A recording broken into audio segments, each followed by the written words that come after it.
বৃষ্টি, খুব কম সংখ্যক মানুষ আছে যারা হয়তো বৃষ্টিকে পছন্দ করে না।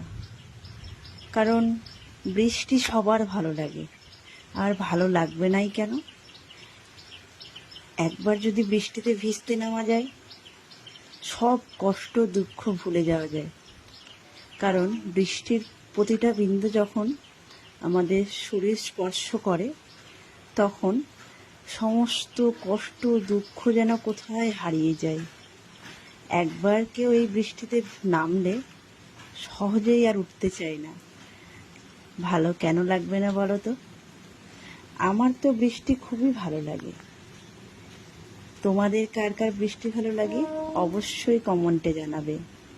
আর এই বৃষ্টি ভরা সকালে তোমাদের সকলকে জানাচ্ছি শুভ সকাল। তোমরা সবাই খুবই ভালো থাকো। আর বৃষ্টি কার কার ভালো লাগে কমেন্ট